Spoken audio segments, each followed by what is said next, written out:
Indonesia, Salam Nusantara dari Sabang sampai Merauke, dari mana sampai Pulau Rote. Mantala iman kita, mantala kasih kita, mantala pengharapan kita. Tentunya dalam diskusi jadi Tuhan yang bisa amat, bukan yang bisa amat. Jangan katakan bahwa itu bukan Tuhan yang katakan Tuhan, bahwa itu bukan yang bisa amat. Saya tiga itu dan Petrus dalam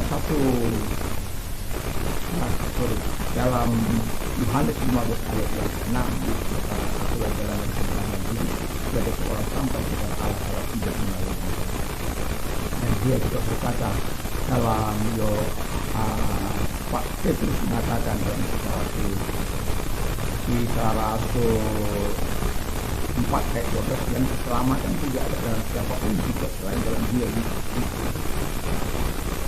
Karena di bawah kolong langit ini tidak ada nama lain yang diberikan kepada manusia yang olehnya jadi haleluya. Dan Paulus mengatakan dalam surat 6 ayat 1, percayalah kepada Tuhan Yesus Kristus, maka engkau dan seisi rumahmu akan engkau dan seisi rumahmu akan puji nama Tuhan. Mantap. Dan sebelum kita mendengarkan firman Allah, terima kasih biarkan kami menjadi orang yang berkat dimanapun kami berada. Terima kasih dalam nama Tuhan kita berdoa. Haleluya. Amin. Saya membaca dari pasal 1 masih dalam 1 Samuel 23 ayat 1 sampai dengan 7. Demikian bunyi firman Allah. Daud pergi dari sana lalu tinggal di kubu-kubu di gunung En-Gedi. Ketika Saul pulang sudah memburu orang Filistin itu, diberitahukanlah kepadanya demikian, ketahuilah Daud ada di padang gurun En-Gedi.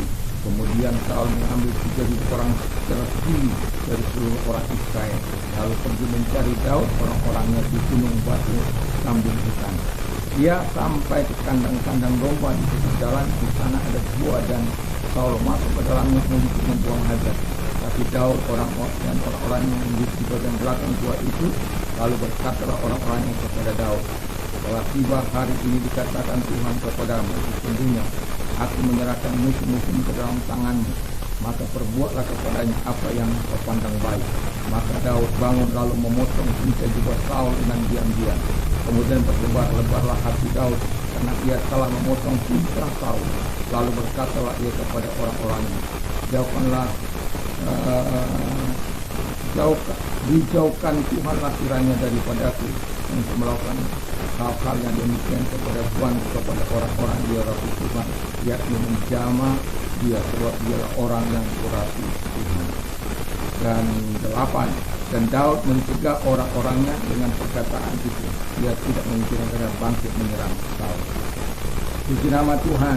Tema kita, walaupun dalam pasal yang sama kemarin saya membawa 1 Samuel 24 ayat 1 sampai 7, sekarang 1 Samuel pasal 8, tapi Anda bisa baca sampai pasal 27 ya, supaya lebih jelas mengetahuinya bagaimana Daud hidup. Lalu kemudian menjadi pertanyaan yang bisa saya timbulkan dan bisa menjawab apa yang harus kita lakukan. Apakah dasar-dasar untuk bisa menjadi berkat bagi orang lain? Dasar-dasar untuk bisa menjadi berkat bagi orang lain menurut 1 Samuel 24 dan 7 adalah, ya, pertama dikatakan dasarnya membangun hubungan pribadi dengan Allah. Yang mau saya katakan adalah, kalau kita tidak membangun dasar kita dengan relationship kita dengan Tuhan, persekutuan kita dengan Tuhan, persekutuan kita dengan firman, persekutuan kita dengan umat, persekutuan kita dalam gereja, itu akan menjadi sesuatu yang merusak. Kalau tanpa itu, tapi kita harus lakukan dengan benar-benar, dengan tulus, dengan baik, bagaimana langkah-langkah dasar yang harus diambil dalam kehidupan. Dan Saya mau katakan bahwa ketika kita membangun hubungan pribadi kita dengan Tuhan, maka kekuatan Tuhanlah yang akan mengalir dalam iman kita, dalam pengharapan kita, dalam kasih kita, dalam tindakan kita, dalam perbuatan kita, dalam perkataan kita. Nah, ketika hubungan kita dengan Tuhan tidak mengakibatkan perubahan dari dalam, itu cermat. Ada pertanyaan besar yang harus Anda ajukan. Why? Mengapa tidak ada perubahan sementara dasar yang kubangun adalah dasar yang sungguh-sungguh fundamental, di mana saya membangun hubungan saya dengan Tuhan. Tapi kenapa saya tidak mengalami perubahan? Mengapa saya tidak mengalami jamahan Tuhan? Mengapa saya tidak mengalami perubahan, transformasi? Kenapa saya yang jahat masih jahat, yang melakukan pencurian masih pencurian, yang berzina masih berzina, yang melakukan hal-hal yang tidak baik masih tetap melakukan? Mengapa saya melakukan itu? Tentu ini harus dijawab dengan benar. Apakah hubungan kita dengan Allah itu betul-betul dalam kasih yang dalam, atau hanya sekedar kepada diri kita? Ada banyak kan orang ke gereja, ya hanya diri saya, tidak ada keintiman dengan Tuhan, keintiman dengan yang lain, hanya sekedar supaya dibilang orang betul. Tapi kita jangan seperti itu. Bangun hubungannya dengan secara pribadi dengan orang. Yang kedua, dasar yang harus kita miliki adalah hidup dengan kasih yang tulus. Daud betul-betul tulus. Ada kesempatan bahwa hanya orang-orang yang mengatakan sudah bunuh, selesaikan, tapi dia tidak. Dia betul-betul hidup dengan kasih yang tulus kepada Tuhan dan kepada rajanya.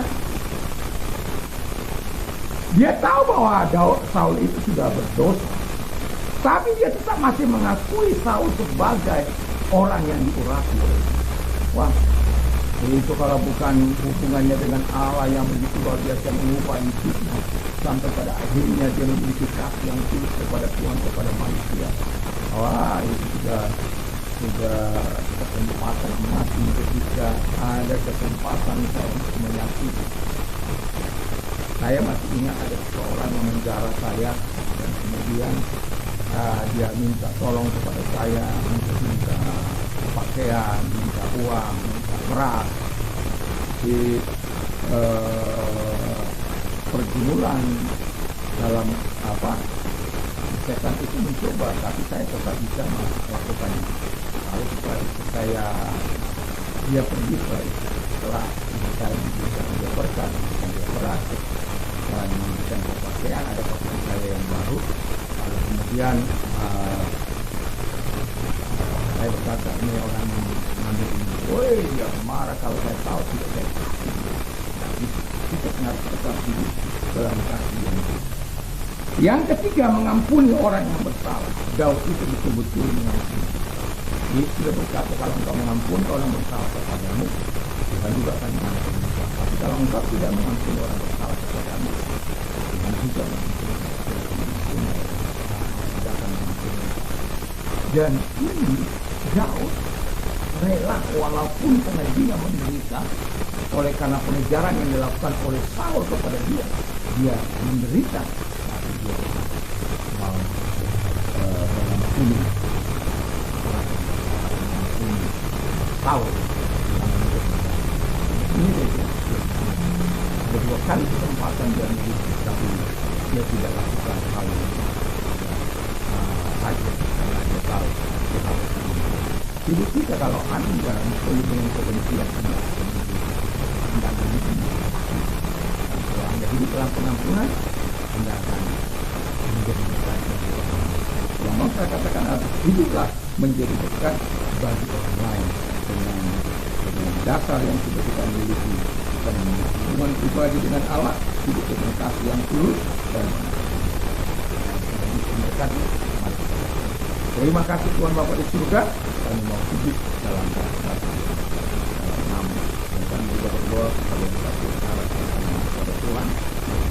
Lihat tangan-tangan yang diarahkan kepada kami, ulurkan tanganmu dan kami katakan segala sakit berkaitan dengan keluar dilakukan oleh seluruh simpatisan kota dalam nama Tuhan. Dan kami juga berdoa kepada Engkau yang memberikan pertolongan, arahkan tangan dalam nama saudara, tangan-tangan yang diangkat. Mari Engkau tolong mereka, tolong mereka dalam nama Yesus. Haleluya. Dalam nama Yesus. Amin. Dan selamat pagi, selamat kita beraktivitas Tuhan. Semoga Tuhan berdoa firman, kekuatan iman.